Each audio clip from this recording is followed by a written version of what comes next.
Hi, welcome to Fun Science with Rohini. The Tell Me Why of today is why do millipedes curl up? Millipedes are one of the oldest species found on Earth and they've been around for 400 million years. And they are found everywhere in gardens, wherever you have trees, plants. And one of the peculiar behaviors of millipedes is that they curl up. So why do millipedes curl up? Millipedes cannot sting, cannot bite. Of course, they release a few chemicals from their body, which is mildly poisonous to humans. It causes slight discoloration of the skin, and if that liquid oozed out by the millipede directly enters the eye, it causes irritation in the eye like conjunctivitis or keratitis. So some mild infections, mild irritations are caused. Nothing which needs attention immediately. Something that can be washed off easily when you apply a lot of water in the affected area.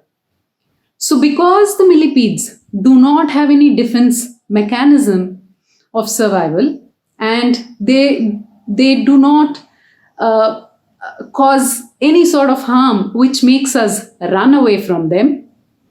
So in order to protect themselves, they curl up. It's a defense mechanism.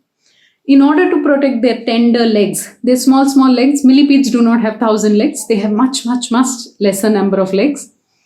And to protect their tender legs and their soft underparts of the body, they curl up. That's just a defense mechanism.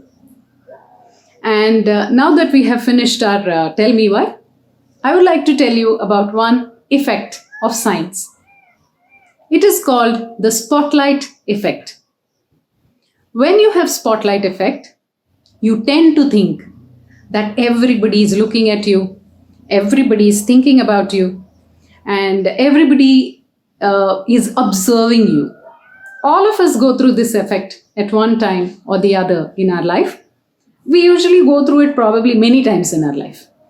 And suppose you're wearing a torn t-shirt or something soiled or stained dress, or you're not turned out very well for a party. You tend to think that people are looking at you.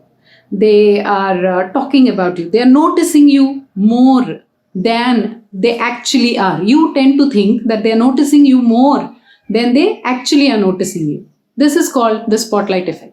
One classic example of spotlight effect is comes from the epic Mahabharata, Indian epic Mahabharata. Duryodhana is invited to the Pandavas' housewarming, to Maya Sabha, and Duryodhana, by mistake, falls into a small pit of water. He doesn't fall, he actually slips. Only his foot goes into that and he, loses his balance a little.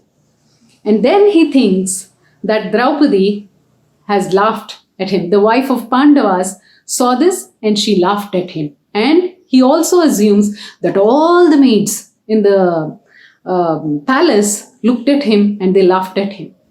This happens when you give too much importance to yourself and you are the center of your life and you think that you are also the center of everybody else's life, which is not actually true. It is an effect which we suffer from, and that is called spotlight effect. And an extension of this effect can be seen in students when they are not prepared for their assignments, they are not prepared for their tests, and then they think that the teacher will specifically pick them up and ask them the question. That is called self as target effect, which is an extension of spotlight effect. And we suffer from this because we think we are the center of so many persons' lives. Thank you.